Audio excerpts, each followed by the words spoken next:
All right, here we are on Honda's 2017 Rebel 500, the parallel twin powered 471cc Honda Rebel. This is the big brother to the Rebel 300, which is powered by a 300 single cylinder water cooled engine. So we're at Lucky Wheels Garage here in downtown LA, the hipster mecca of the world. Here we go to go ride this bike. See you guys. This is a really important bike for Honda. You know, the original Rebel came out in, gosh, I think it was like 1984 or 1985. That was the original Rebel, 84, 85, and this is a big deal for those guys. And I have to hand it to Honda, like, after spending, you know, most of the morning riding this thing, like, this is a cool entry-level bike. When I first started riding motorcycles back in 1997 or whatever it was, when I got my bike license, I could only have dreamed of having a machine like this. That would have made life just like 1,000 times more awesome. But we didn't, so we kind of rode what we had, and now fast forward to the year 2017, and you guys have some pretty dang good bike options here from Honda. It's amazing. $6 grand for a twin cylinder full-size motorcycle. It's not bad at all. It's got modern tech. I love this instrument display. It's pretty easy to read, looks cool. You know, the classic round look makes it look vintage, but yeah, it's modern. It's got full digital speed and fuel gauge meter and odometer and trip functions, and yeah, it's all good. So also has a nice set of strong brakes, not overly strong by any means. It's a single hydraulic disc setup front and rear, and it works good. There's plenty of stopping power. There's no ABS on this model, which I like. You can skid the rear tire and have a little bit more fun. So it is an option though on this bike, but I'd probably just get it ABS off if it was me. Seating position, 6 foot tall. I'm a kind of taller guy.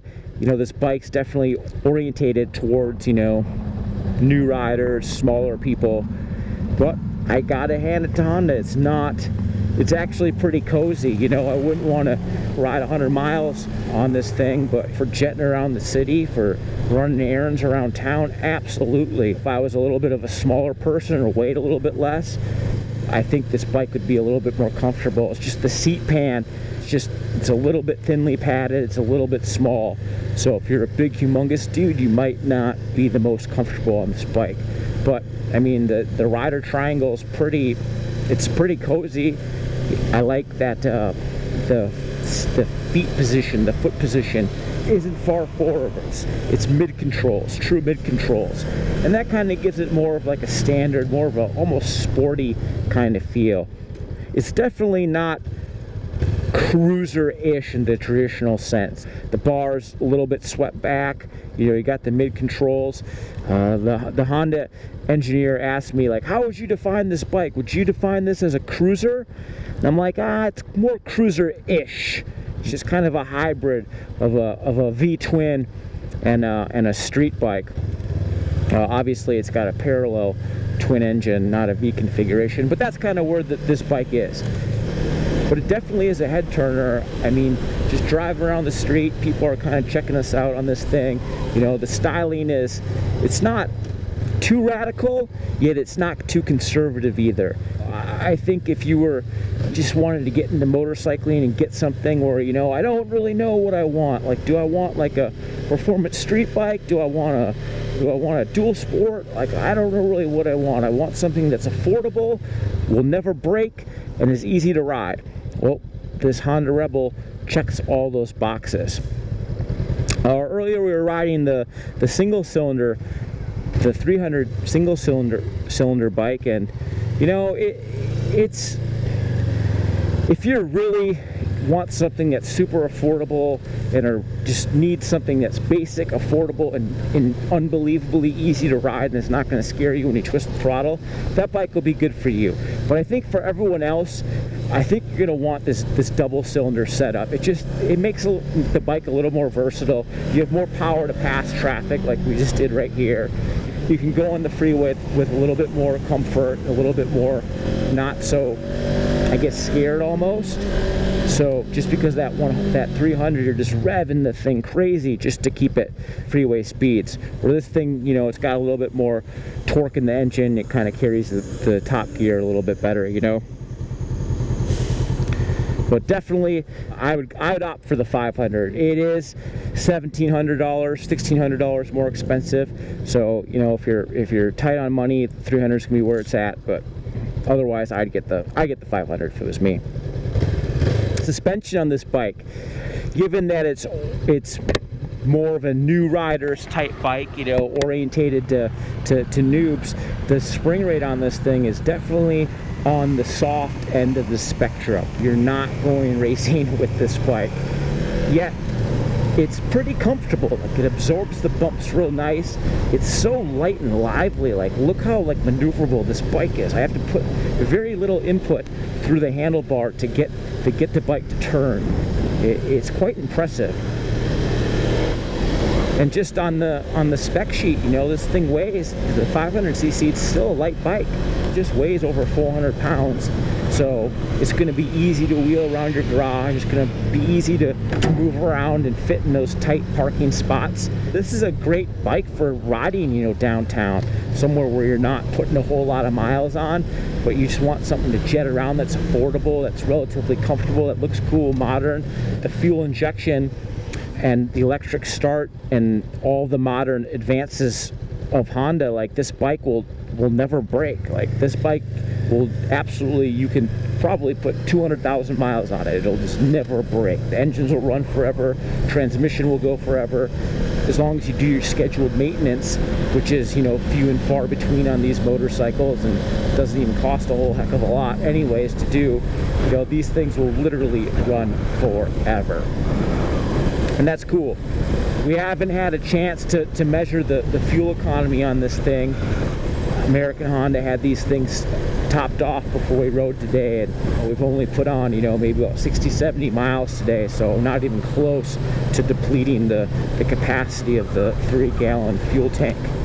So it would be kind of cool to get fuel numbers, but I would have to say that easily this bike should be in the, even with the twin cylinder configuration, you should definitely be in the mid to high 40s, probably even 50s. The single cylinder, as long as you're not driving at top gear at max RPMs, should be able to eat, you know, even more MPGs out of this thing. Another cool thing about this bike is just how narrow it is. It's a small bike. You can kind of fit in. Look how we just squeezed right in there, no problem. You can squeeze in real tight spots with this thing because it's so narrow, it's so light, yet it's stable. It doesn't make a whole lot of power, so you're never going to really find yourself with the bar shaking or getting out of control. It's just a very easy and mellow street bike to ride.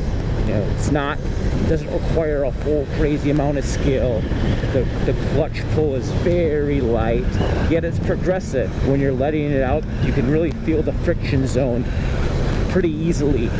And again, that just makes it easier to ride. You twist the throttle and you get on the thing, and it's got some juice. You know, it's got some juice. Look at this. We're just going through these guys, slicing right through them like nothing. And then conversely, we put it in 6th gear, and the engine's just humming along at 40 miles per hour. It doesn't have a tachometer, but you can tell the engine's is definitely on the lower end of the spectrum. So now we're about to jump on the freeway for a little freeway action on the Honda twin-cylinder Rebel 500. Think she's got what it takes? I think so. That CBR 500R Fury right there.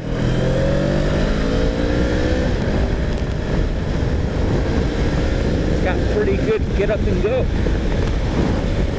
Here we are at 70 miles per hour. Not even in top gear. Now we are 63 miles per hour top gear. So we raced the Harley Davidson dude, you should race him. Let's race him.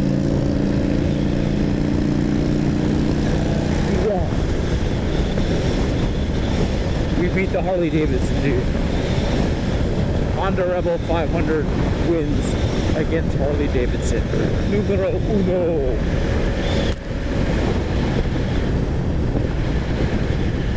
So would I buy a Honda Rebel 500?